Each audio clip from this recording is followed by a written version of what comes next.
नमस्कार, स्वागत करते हैं स्टडी BNY चैनल पर।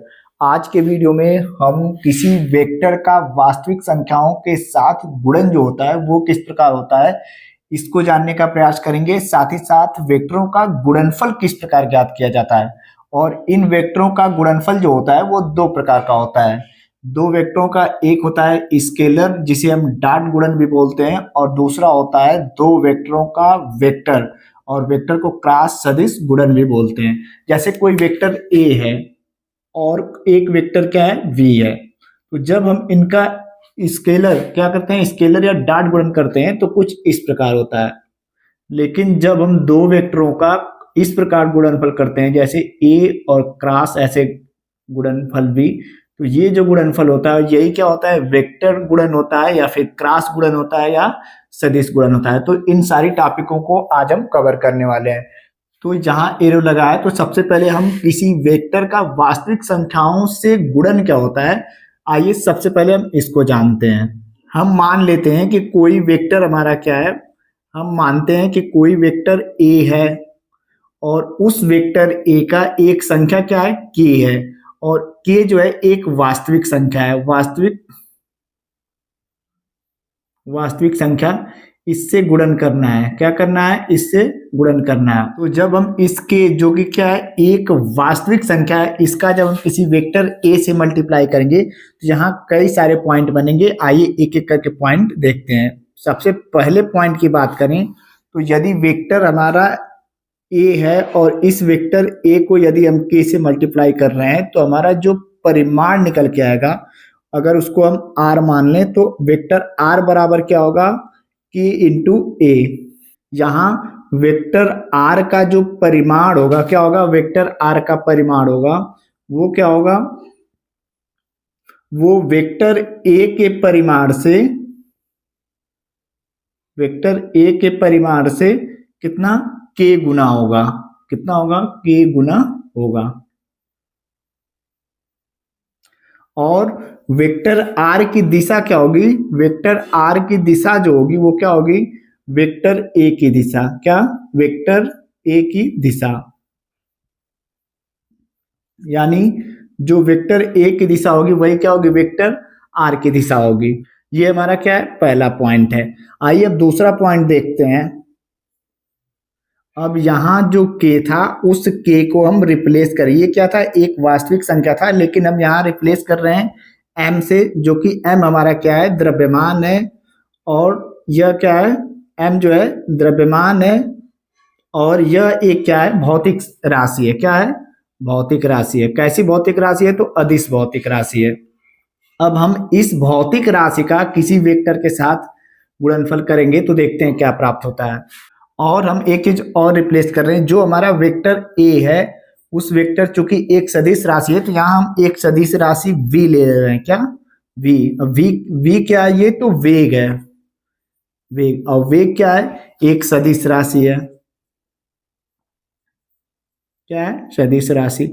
अब कहने का मतलब यह, अब हम किसी वेक्टर a का किसी अदिश राशि यानी कुछ ऐसी भौतिक राशि से गुणनफल कर रहे हैं जो अदिश राशि है, तो उसका परिमाण क्या होगा, तो उसका परिमाण जो होगा पुनः एक सदिश राशि होगा। जैसे वेक्टर m और वेक्टर v को अगर हम मल्टीप्लाई करेंगे तो यहाँ से हमारा क्या, एक जो परिमाण निकल के आएगा, एक नई भौतिक राशि आ जाती है और वो क्या, हमारा संवेग के रूप में। यानी कहने का मतलब जब किसी सदिश राशि में किसी अदिश राशि का गुणन होता है तो एक नई सदिश राशि प्राप्त होती है और उस सदिश राशि की दिशा क्या होगी, जो इस वेक्टर की दिशा होगी। तो यहाँ हमारा p क्या है, एक तरह से संवेग है। क्या है, संवेग है। और कैसे प्राप्त हुआ, तो द्रव्यमान और वेग के गुणनफल के। और इस संवेग की दिशा क्या होगी, तो संवेग की जो दिशा होगी, जो वेग की दिशा होगी, ठीक, किसकी, वेग की दिशा जो होगी वही क्या होगी, संवेग की दिशा होगी। और इसका परिमाण क्या होगा, दोनों का गुणन होगा।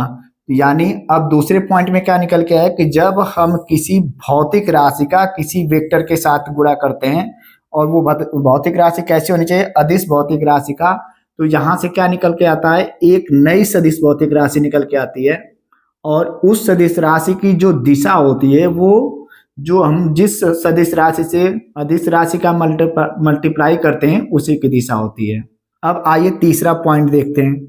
तीसरा पॉइंट, अच्छा एक चीज यहाँ ध्यान दीजिएगा, पहले पॉइंट में जो वेक्टर ए है, हम ये मान लें कि वेक्टर ए की जो दिशा है वो पूर्व की तरफ है। क्या है? पूर्व की तरफ है। और यदि हम वेक्टर ए को ये मान लेते हैं कोई लंबाई है जिसकी क्या है, मान कितना है, 5 सेमी में है, तो यहां से अगर हम 2a निकालेंगे, वेक्टर 2a, तो क्या निकल के आएगा, 10 सेमी।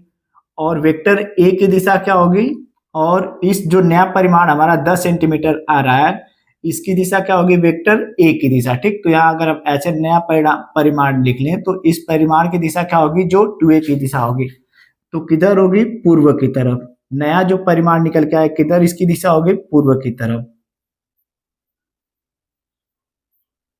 लेकिन यदि -2a है तो यहां से जो हमारा रिजल्ट क्या निकल के आएगा, a का मान कितना है, 5, तो यहां से क्या निकल के आएगा, -10 सेमी।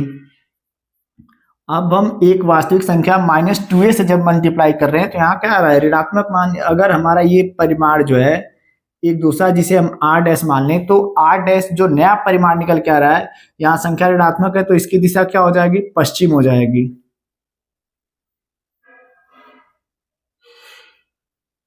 तो एक चीज, ये चीज ध्यान दीजिएगा, ऋणात्मक होगा तो दिशा हमारी बदल जाएगी। हम बात कर रहे थे तीसरे पॉइंट की, अगर हम कोई k एक वास्तविक संख्या है और इस k का यदि हम किसी वेक्टर के साथ भाग देते हैं, k एक वास्तविक संख्या है और इसे किसी वेक्टर से भाग देते हैं, ठीक, किसी वेक्टर से भाग देते हैं,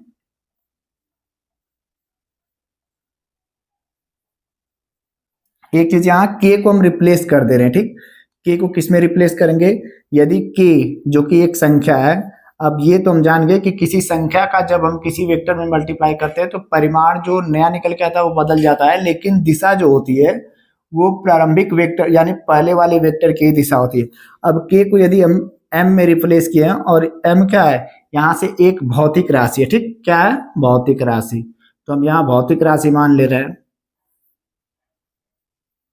और कैसी है, तो अदिश भौतिक राशि है, ये भी ध्यान दीजिएगा। अब इसका किसी वेक्टर में जब हम भाग देते हैं, जैसे कोई वेक्टर f है, ठीक, और इस f वेक्टर में हम इसका m से भाग दे रहे हैं, तो यहां भी एक जो इसका परिमाण निकल के आता है, परिमाण क्या होता है, एक नया वेक्टर निकल के आता है, और इस नए वेक्टर की जो दिशा होगी, जिसमें हम क्या, जो हमारा पहला वेक्टर था जिसमें हम क्या एक अदिश भौतिक राशि का भाग दिए थे, उसी की दिशा क्या होगी, इस वाले वेक्टर की होगी। तो यहां से एक नया वेक्टर, जो ये क्या है, एक क्या निकल के आता है, त्वरण, यानी एक नई सदिश भौतिक राशि निकल के आएगी, और इस सदिश भौतिक राशि की दिशा क्या होगी, जो हमारी पहले वेक्टर की दिशा होगी, यानी जो हमारी यहाँ से f क्या है, f सदिश राशि, और ये क्या है, बल है, तो जो बल की दिशा होगी वही हमारे क्या होगी, त्वरण की दिशा होगी। तो यहां से ए जो हमारा त्वरण है, इसकी दिशा क्या होगी, बल की दिशा, क्या होगी, बल की दिशा। तो एक चीज ध्यान दीजिएगा, जो त्वरण की दिशा होगी वो बल की दिशा होगी। और एक चीज ध्यान दीजिएगा, जो हमारा नया वेक्टर निकल के आएगा, नई सदिश भौतिक राशि निकल के आएगी, इसका जो मात्रक होता है वो मात्रक कैसे प्राप्त होगा, यानी ए का जो मात्रक होगा वो क्या होगा, ए का मात्रक कहां से निकल के आएगा, इसके मात्रक में इसके मात्रक से भाग देना होगा, यानी ये क्या, बल का मात्रक क्या होता है, न्यूटन होता है, और इसका मात्रक क्या होता है, द्रव्यमान का किलोग्राम, यहाँ किग्रा लिख ले रहे हैं, तो त्वरण का मात्रक क्या निकल के आएगा, न्यूटन किग्रा। अब इसी को और इसको क्या करेंगे, सरल करेंगे, तो त्वरण का मात्रक क्या होता है, मीटर प्रति सेकेंड स्क्वायर। तो ये था हमारा किसी वेक्टर का वास्तविक संख्याओं के साथ गुणन। आइए इसको मिटाते हैं और पढ़ते हैं वेक्टरों का गुणनफल। अच्छा, किसी सदिश राशि में परिमाण के साथ साथ दिशा भी होती है, अतः इन सदिश राशियों का गुणन जो होता है वो साधारण बीजगणित से नहीं हो सकता, क्योंकि किसी दो सदिश राशियों के गुणन से प्राप्त जो राशि होती है वो सदिश भी हो सकती है और वो अदिश भी हो सकती है। उदाहरण के तौर पर जब हम बल और विस्थापन का गुणन करते हैं तो एक बार हमें कार्य भी प्राप्त होता है और क्या बल आघूर्ण भी प्राप्त होता है, जो कि कार्य हमारा एक अदिश राशि है और हमारा बल आघूर्ण जो है वो क्या है, सदिश राशि है। यानी किसी दो सदिश राशियों के गुणन से जो प्राप्त राशि होगी वो सदिश होगी या अदिश होगी, वो किस पे डिपेंड करता है, तो गुणनफल पे डिपेंड करता है। और यही गुणनफल हमारा क्या होता है, दो प्रकार का होता है। जो दो वेक्टरों का एक होता है स्केलर गुणन, जिसे हम a डॉट b द्वारा प्रदर्शित करते हैं, और दूसरा जो होता है दो वेक्टरों का वेक्टर, जिसे हम क्रॉस या सदिश गुणन कहते हैं। इस प्रकार तो जो हम चर्चा कर रहे थे बल और विस्थापन का, जब हम क्या स्केलर डॉट गुणनफल करेंगे तो हमारा रिजल्ट क्या निकल के आएगा, कार्य निकल के आएगा। लेकिन जब हम क्रॉस गुणनफल करेंगे तो वहां से बल आघूर्ण प्राप्त होता है। तो आइए इसको विस्तार से जानते हैं। तो हम पढ़ते हैं दो वेक्टरों का स्केलर गुणन। दो वेक्टरों का स्केलर गुणन।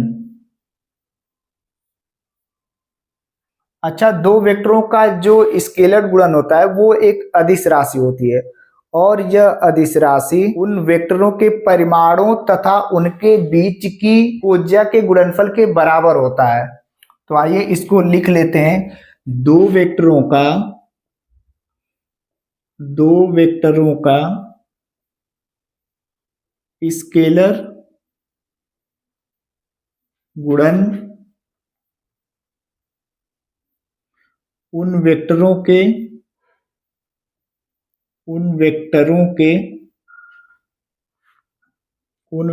के परिणामों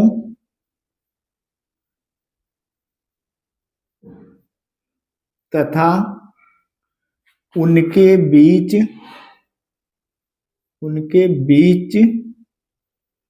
की कोज्या, इसे हम अंग्रेजी में क्या कहते हैं, कोसाइन कहते हैं, कोज्या के गुणनफल के बराबर होता है। के गुणनफल के बराबर होता है।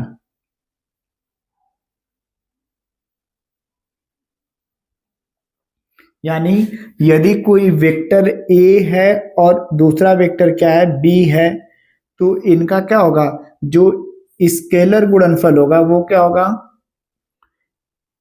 स्केलर गुणनफल क्या होगा, a vector a dot b बराबर क्या, इन दोनों वेक्टरों के परिमाण हो, तो इसका परिमाण क्या, वेक्टर a का a हो जाएगा और b और इनके बीच की कोज्या, यदि यहाँ थीटा कोण है तो यहाँ से क्या निकल के आएगा, ए बी कॉस थीटा। यानी दोनों का क्या रिजल्ट निकल के आएगा, ए बी कॉस थीटा, यानी दोनों वेक्टरों का परिमाण और उनके बीच की कोज्या के गुणनफल के बराबर होगा।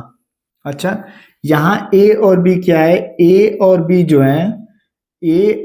जो है वेक्टर a व वेक्टर b के क्या है, परिमाण है। और हमारी ए बी कॉस थीटा जो राशि है, ए बी कॉस थीटा वो क्या है, एक अदिश राशि है, ये भी ध्यान दीजिएगा, एक अदिश राशि है। अच्छा, यहाँ आप एक चीज बोल सकते हैं कि बी कॉस थीटा जो है, यहाँ तो झुकाव है यानी कोण है, और कोण क्या दिशा को बताता है, तो ऐसा नहीं है। यहाँ वेक्टर क्या है, वेक्टर ए है और ये क्या है, वेक्टर बी है। और हम लोग वेक्टरों के वियोजन में पढ़े हैं कि कोई वेक्टर जैसे आर दिया है तो इनके दो घटक निकल सकते हैं लंबवत।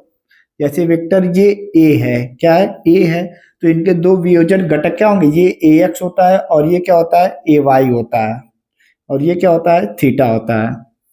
और ए एक्स बराबर क्या निकला था हमारा, ए एक्स बराबर निकला था ए कॉस थीटा, और ए वाई बराबर, यहां से ए वाई बराबर निकला था ए साइन थीटा। ये पिछली वीडियो में हम पढ़ चुके हैं, प्लेलिस्ट में आप देख सकते हैं। अच्छा, हम यहाँ से भी देखें, अगर हम इसे O मान लें और इसे क्या मान लें, P मान लें और इसे Q मान लें, यहाँ से cos थीटा अगर हम लिखेंगे, cos थीटा बराबर, हम क्या वेक्टर B की बात कर रहे हैं, तो यहाँ से क्या ले सकते हैं, cos थीटा बराबर हमारा क्या है, आधार, यानी यहाँ से B का परिमाण क्या लिख सकते हैं, B का परिमाण A के घटक में, वेक्टर A के दिशा में, बटा के क्या हो जाएगा, cos थीटा आधार बटा कर्ण, यानी इसका परिमाण क्या निकल के आएगा, B। तो यहां से भी क्या, B का परिमाण A के दिशा घटक में, ये इधर क्या हो जाएगा, गुणा हो जाएगा, तो यहां से क्या निकल के आ जाएगा, B cos थीटा। इसीलिए ये B cos थीटा क्या है, एक अदिश राशि है, क्योंकि ये वेक्टर A के दिशा में क्या है, वेक्टर B का घटक है, न कि ये कोण जो है दिशा को बता रहा है। तब यहां से हम एक और नई परिभाषा बना सकते हैं कि दो वेक्टरों का क्या बता सकते हैं, दो वेक्टरों का स्केलर गुणनफल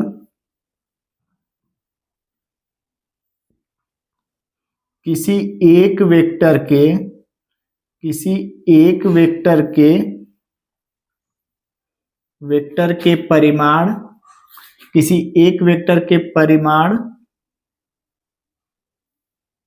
तथा दूसरे वेक्टर के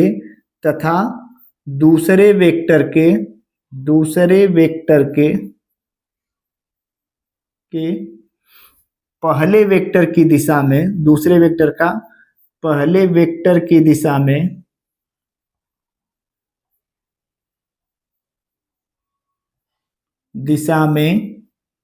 घटक के गुणनफल के बराबर होता है, घटक के गुणनफल के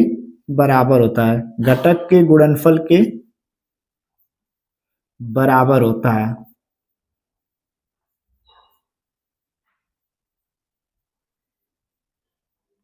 यानी जो दो वेक्टर होंगे, उन वेक्टरों का जो स्केलर गुणनफल होगा, जैसे क्या है A डॉट B, वो पहले वेक्टर का परिमाण, और जो दूसरा वेक्टर होगा वो उसी पहले वेक्टर के घटक में उसका जो परिमाण होगा, दोनों के गुणनफल के बराबर होता है।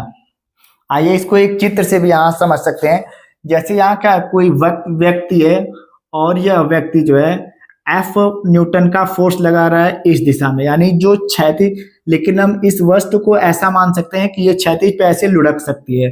तो जब यह व्यक्ति जो है इधर बल लगाएगा, किधर, इस डायरेक्शन में थीटा कोण पे, तो वस्तु किधर सरकेगी, इधर सरकेगी क्षैतिज में।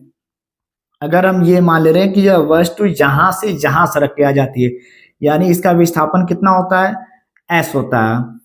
तो जब वस्तु का विस्थापन इधर होगा, तो जाहिर सी बात है वस्तु पे बल भी किधर कार्य करेगा, इधर कार्य करेगा, बेशक वह वस्तु को इधर खींच रहा है। तो इस F का जो हम इसका घटक निकालेंगे किस, इस क्षैतिज में, तो यहाँ से क्या हो जाएगा, ये F है तो इसका क्षैतिज घटक क्या हो जाएगा, F cos थीटा।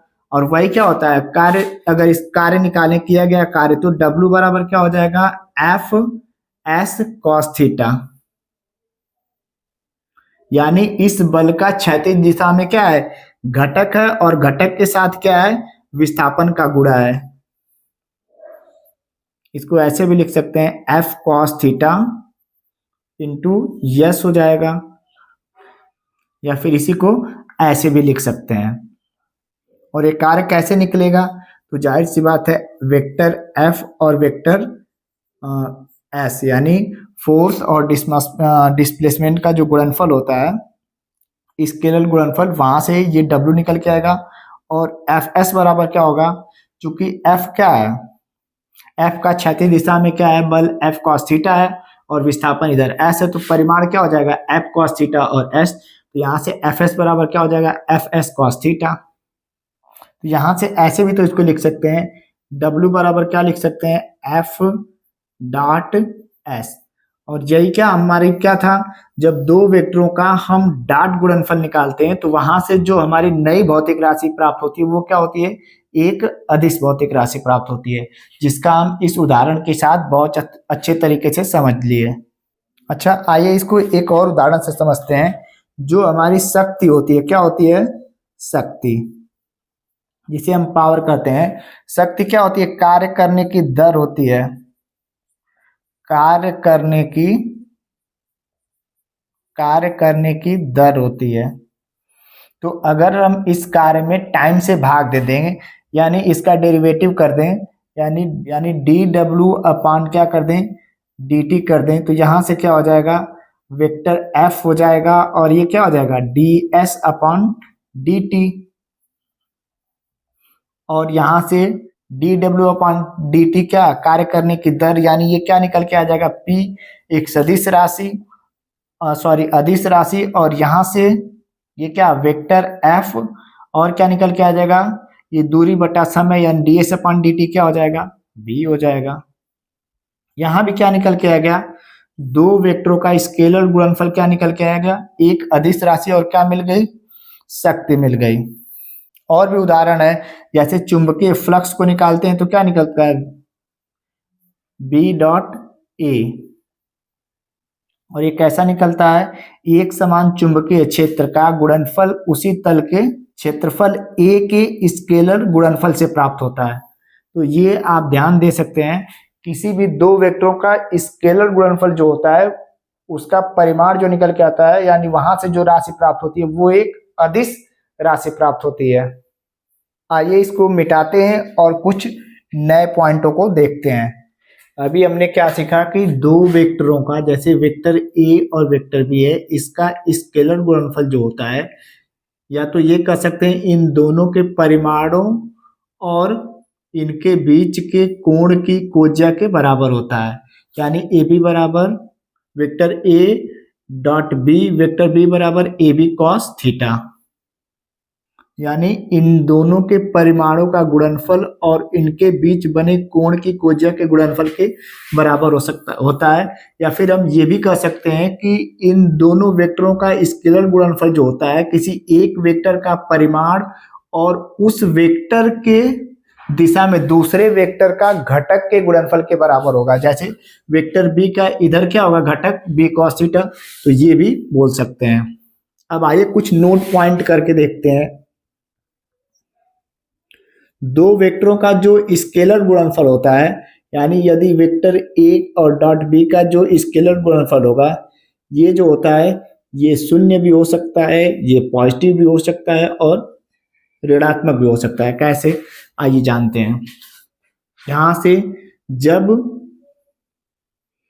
थीटा बराबर क्या होगा? थीटा का मान जो होगा 90 अंश से छोटा होगा, यानी क्या होगा? न्यून कोण होगा। उस स्थिति में हमारा ए डॉट बी जो होगा, ए डॉट बी, ये क्या होगा? ये धनात्मक होगा। क्या होगा? धनात्मक होगा। कैसा होगा? धनात्मक होगा, यानी इसका परिमाण क्या निकल के आएगा? धनात्मक निकल के आएगा। दूसरा पॉइंट, ये पहला पॉइंट था, क्या था? ये पहला पॉइंट। दूसरा पॉइंट की बात करें तो जब हमारा थीटा बराबर क्या होगा? जब थीटा बराबर 90 अंश होगा, तो यहां से हमारा कॉस 90 अंश क्या निकल के आता है? 0 होता है। तो यहां से ए डॉट बी का, यानी दो वेक्टरों का स्केलर गुणनफल क्या होगा? वो शून्य हो जाता है। क्या होगा? शून्य होगा। तीसरा जो नियम है, यदि थीटा बराबर हमारा क्या हो? जब थीटा बराबर क्या होगा? बड़ा होगा किससे? 90 अंश से। तो जब कॉस थीटा का मान 90 अंश से बड़ा होता है, तो यहां से क्या मान किस में आएगा? ऋणात्मक में आएगा, क्योंकि 90 अंश से और 180 अंश, 90 अंश से ऊपर और 180 अंश से छोटा, कॉस थीटा का मान क्या आता है? ऋणात्मक में आता है। तो यहां से हमारा वेक्टर ए और वेक्टर डॉट बी का जो गुणनफल आएगा, वो क्या निकल के आएगा? ऋणात्मक आएगा। क्या निकल के आएगा? ऋणात्मक आएगा। चौथा नियम जो होता है, जो हमारा वेक्टर का, इस चौथा नियम क्या है? वेक्टर का स्केलर गुणनफल,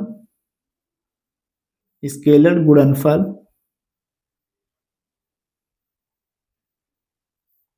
क्रम विनिमेय होता है। कैसे होता है? क्रम विनिमेय। जैसे हमने उसमें क्या देखा, जब हम vector A dot B vector करेंगे तो यहां से क्या होगा, ए बी कॉस थीटा। लेकिन यदि हम क्या करेंगे, वेक्टर बी और वेक्टर डॉट ए करेंगे तो यहां से क्या निकल के आएगा, ये वाला कोण हो जाएगा, क्योंकि अब क्या होगा, vector B dot vector A, तो यहां से थीटा का मान क्या बदल के आएगा, बी डॉट ए, यानी यहां से क्या हो जाएगा, बी ए कॉस 360 माइनस थीटा हो जाएगा। तो यहां से हमारा इसका रिजल्ट क्या निकल के आएगा, बी ए कॉस थीटा, या फिर ये भी कह सकते हैं ए बी कॉस थीटा। यानी दो वेक्टरों का स्केलर गुणनफल क्या होता है, क्रम विनिमेय होता है। यानी vector A dot vector B बराबर vector B dot vector A. जिनको स्क्रीनशॉट लेना है वो ले सकते हैं। आइए इसको पुनः मिटाते हैं और आगे देखते हैं। आइए जहां जगह है यहीं देख लेते हैं। पांचवा नंबर क्या है, हमारा जो वेक्टर होता है और उन वेक्टरों का जो स्केलर गुणनफल होता है, स्केलर गुणनफल जो होता है वो वितरित होता है। स्केलर गुणनफल जो होता है वो वितरित होता है, वितरित होता है। यानी कोई वेक्टर यदि ए है, वेक्टर ए है और इस वेक्टर ए का हम क्या स्केलर गुणनफल निकाल रहे हैं वेक्टर बी प्लस सी में, तो ये क्या होगा, वितरित हो जाएगा। यानी यहां से वेक्टर क्या निकल के आएगा, vector A dot vector B और प्लस, यहाँ प्लस है तो vector A dot vector C. आइए अगला देखते हैं, अगला क्या दिया है। अगला है दो समांतर वेक्टरों का क्या, दो समांतर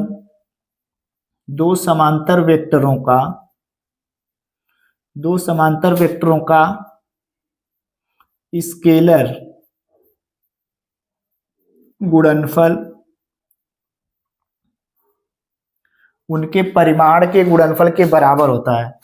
दो समांतर वेक्टरों का स्केलर गुणनफल उनके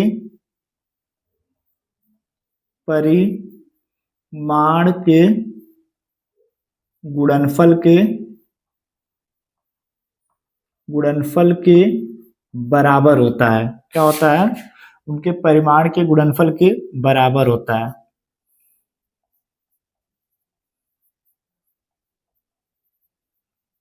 दो वेक्टर समांतर कैसे होंगे, या तो ऐसे हो सकते हैं इस प्रकार, यानी एक ही दिशा में, या फिर एक वेक्टर की दिशा क्या इस डायरेक्शन में, दूसरे वेक्टर की दिशा क्या है अपोजिट डायरेक्शन में। इस प्रकार भी क्या वेक्टर एक दूसरे के समांतर हो सकते हैं। तो इस स्थिति में जब समांतर एक दिशा में होंगे तो वहां क्या होगा, वेक्टर ए और वेक्टर बी और इनका स्केलर गुणनफल, यानी यहां से क्या निकल के आएगा, ए बी कॉस थीटा, और यहाँ थीटा बराबर क्या है 0 अंश, तो कॉस 0 अंश का मान क्या होता है 1 होता है। यहां से ऐसे आगे बढ़ा के लिख सकते हैं ए बी, जब थीटा बराबर क्या हो 0 अंश, तो यहां से कॉस 0 अंश का मान क्या होता है 1 होता है। तो यहां से क्या निकल के आएगा ए बी। तो इनका परिमाण क्या, इनके स्केलर गुणनफल का परिमाण उनके गुणनफल के बराबर होता है। यानी ए डॉट बी का गुणनफल ए डॉट बी। अब यहां देखते हैं, यदि एक दूसरे के विपरीत हो, यानी वेक्टर ए डॉट बी बराबर ए बी कॉस थीटा, और यहां से थीटा बराबर क्या है 180 अंश, क्योंकि एक दूसरे के समांतर तो है लेकिन दिशा में क्या है विपरीत है। इनका परिमाण क्या निकल के आएगा, ए बी कॉस 180 अंश। यहां से इसका मान निकालेंगे तो यहां से क्या निकल के आएगा माइनस ए बी, क्योंकि कास 180 अंश का मान क्या होता है ऋणात्मक होता है, -1 होता है। तो यहां से क्या ऋण में बता रहा है, यानी इनका परिमाण का ऋणात्मक गुणनफल होगा। अब आइए इसको मिटाते हैं, आगे देखते हैं। सातवां पॉइंट देखते हैं, यदि वेक्टर ए और वेक्टर क्या है वेक्टर बी है, यदि वेक्टर ए और वेक्टर बी है और उसके इस फॉर्म में vector A plus vector B, और इनका यदि परिमाण हमारा क्या है आर है, तो इनका दोनों ओर यदि हम स्वतः गुणनफल निकालते हैं तो देखिए क्या प्राप्त होता है। और ये भी मान लेते हैं कि जो वेक्टर ए व वेक्टर बी एक दूसरे से थीटा कोण पे हैं। किस पे? थीटा कोण पे हैं, थीटा कोण पर हैं, जैसा कि आप चित्र संख्या ए में इसको देख भी सकते हैं। यहां से यदि vector A plus vector B बराबर क्या परिमाण आर निकल के आ रहा है, दोनों ओर अगर हम स्वतः स्केलर गुणनफल करें, दोनों ओर स्वतः स्केलर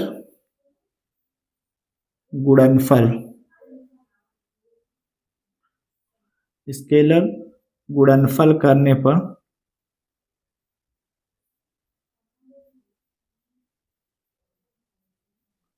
क्या होगा? वेक्टर आर का स्केलर स्वतः से vector R dot vector R बराबर ये vector A plus vector B और इसका dot vector A plus vector B. यहां से वेक्टर आर डॉट वेक्टर क्या होगा? चूंकि स्वतः कर रहे हैं, दोनों की दिशा क्या होगी? एक ही होगी, तो यहाँ से थीटा बराबर क्या 0 निकल के आएगा, तो यहाँ से क्या निकल के आएगा? R square. इनका परिमाण क्या होगा? आर आर कॉस थीटा यानी 0, तो ये आर स्क्वायर बराबर क्या होगा? यहाँ से क्या निकल के आएगा? वेक्टर ए, इसको मिटाते हैं, vector A dot vector A, फिर वेक्टर प्लस यहाँ है तो plus vector A dot vector B, इसका plus vector B dot vector A plus vector B dot vector B. आगे क्या निकल के आएगा? आर स्क्वायर बराबर, इसका क्या रिजल्ट निकल के आएगा? ए स्क्वायर ये plus A B cos theta, यहाँ से बी ए कॉस थीटा। मैंने अभी बताया कि दोनों का क्या क्रम विनिमय होता है, यहाँ से इसको ये भी हम लिख सकते हैं ए बी कॉस थीटा, और यहाँ से क्या निकल के आएगा? प्लस बी का स्क्वायर। तो यहाँ से क्या निकल के आएगा? A square plus B square plus 2ab cos theta, यानी आर स्क्वायर बराबर ये। तो यहाँ से आर बराबर क्या निकल के आ जाएगा? A square plus B square plus 2ab cos theta. जैसा कि गणितीय विधि से हम किसी दो वेक्टरों के योग का परिमाण ज्ञात करने की विधि को बहुत अच्छे तरीके से सिखाया है। देखिए कैसे एक दूसरे से टॉपिक रिलेटिव होती है। अब आइए 8वां पॉइंट देखते हैं। ये सारे इंपॉर्टेंट पॉइंट हैं, एक एक करके आप देखते जाइए और समझते जाइए। अगर हमारे बताने में कोई कमी रहती है और आप वीडियो देखते हैं तो प्लीज आप कमेंट बॉक्स में जरूर बताएं, ताकि मैं वहां से इसका सुधार कर सकूं। 8वां पॉइंट है एकांक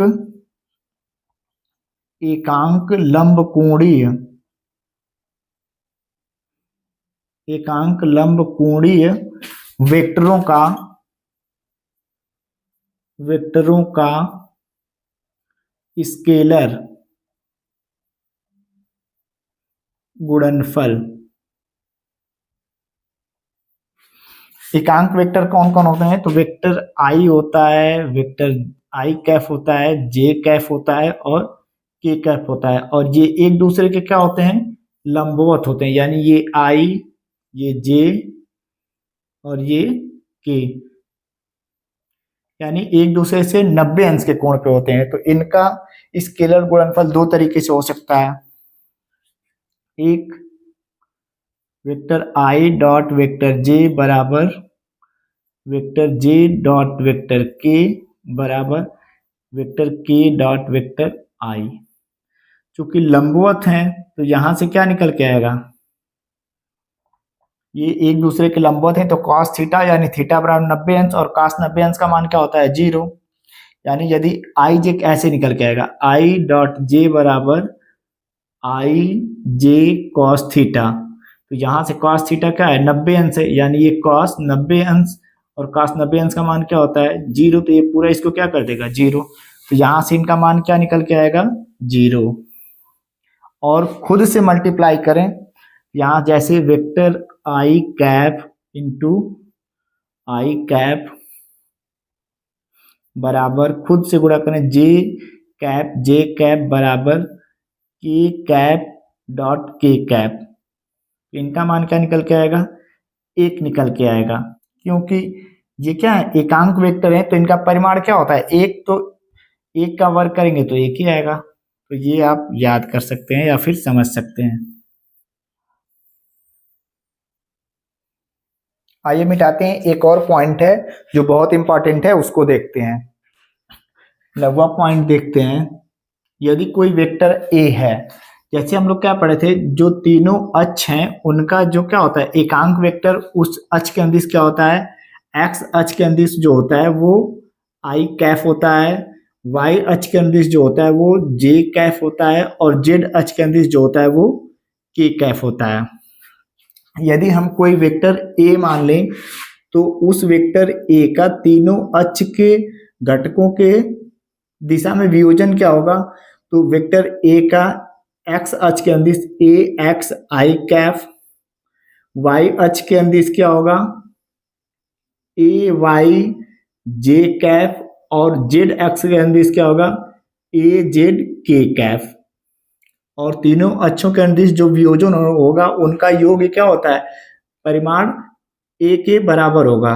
ये हम पिछली वीडियो में पढ़ चुके हैं, इसको आप देख सकते हैं। उसी प्रकार अगर वेक्टर बी होगा तो वेक्टर बी बराबर क्या होगा, सॉरी यहाँ बी हो जाएगा, तो ये बी एक्स आई Kaif plus B Y J cap plus B Z K cap, ये क्या है जेड है। अगर इनका स्केलर गुणनफल करें, यानी स्केलर गुणनफल करने पर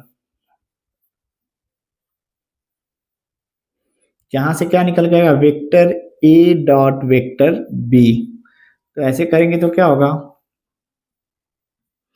ए X I cap plus A Y J cap plus A Z K cap. इसको मिटाते हैं, डॉट क्या हो जाएगा यहां से B X I cap plus B Y J cap plus B Z K cap. एक चीज ध्यान दीजिएगा, अभी हम लोग पीछे पढ़े हैं, जब हम आई कैप डॉट जे कैप का स्केलर गुणनफल करते हैं तो क्या निकल के आता है 0, क्योंकि एक दूसरे के लंबवत है। लंबवत में थीटा बराबर क्या है 90 अंश है, तो यहाँ से कॉस थीटा यानी कॉस 90 अंश बराबर क्या निकल के आता है 0। तो जो भी हमारा आई जे चाहे जे कैप, ऐसे आई जे बराबर जे के बराबर के आई, ये हमारा क्या था 0 था, और आई डॉट आई बराबर जे डॉट जे बराबर के डॉट के बराबर क्या था 1 था। तो इसको ध्यान में रख के गुणनफल करेंगे ताकि गुणनफल क्या हो छोटा हो। यहाँ से देखिए ए एक्स आई और ए एक्स आई का इसमें गुणनफल करेंगे, ए एक्स आई का इसमें गुणनफल करेंगे, यहाँ से क्या निकल के आएगा A X B X dot I का square, A X B X और क्या आई का स्क्वायर, तो आई का स्क्वायर का मान क्या हो जाएगा 1 हो जाएगा, तो इसको ऐसे लिखते हैं। अब इस ए एक्स का इसमें करेंगे तो इसका गुणनफल किसका होगा आई का जे के साथ होगा, तो आई का जे के साथ बराबर क्या है तो 0, तो इसका मान ऐसे लिख लिए, ये क्या हो गया 0 हो गया। प्लस इसका इसमें गुणा करेंगे तो क्या आई और जे का गुणा होगा, सॉरी आई और के का गुणा होगा, तो वो भी क्या हो जाएगा 0 हो जाएगा। अब आइए जहां ए वाई का हम बी वाई के आई ए वाई जे का बी एक्स आई में गुणनफल करेंगे, तो यहां से क्या है जे और यहाँ क्या है के, तो इनका गुणनफल क्या हो जाएगा जे और आई का 0, तो ये भी क्या हो गया 0। अब इसमें करेंगे तो जे का जे में गुणनफल यानी 1, यहां से क्या निकल के आएगा ए वाई और क्या निकल के आएगा बी वाई। अब इसका गुणनफल अगर हम इसमें करेंगे तो यहाँ से ए वाई ये जे का गुणनफल किसमें करना है के में, तो ये एक दूसरे के लंबवत है, तो वहां से क्या निकल के आ जाएगा 0। अब इसका गुणनफल करते हैं, इसका इसमें करेंगे तो देखिए ये के और ये आई, तो के आई का मान क्या है 0 है, तो ये क्या कर देगा इसको 0 कर देगा। ठीक उसी प्रकार इसका इसमें करेंगे तो के जे यहाँ भी क्या हो जाएगा 0। लेकिन जब इसका इसमें करेंगे ठीक इसमें, तो के इंटू के का मान 1 होता है, तो यहाँ से क्या निकल के आएगा ए जेड और क्या निकल के आएगा बी जेड। यानी हमारा रिजल्ट क्या निकल के आ गया, तीनों अक्षों के अंदिश घटकों का वेक्टर ए डॉट बी के का जो स्केलर गुणनफल है और उनका परिमाण तीनों अक्ष के अंदिश घटकों के रूप में, तो क्या निकल के आया ए X B x plus A Y B Y plus A Z B Z. इसको कैसे लिख सकते हैं, दो वेक्टरों का स्केलर गुणनफल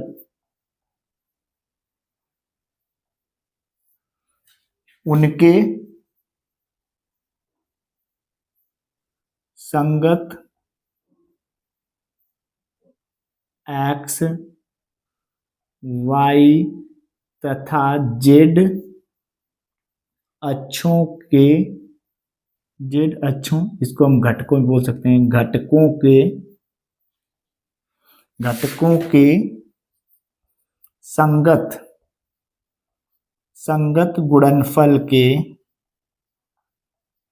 गुणनफल के योग के बराबर होगा।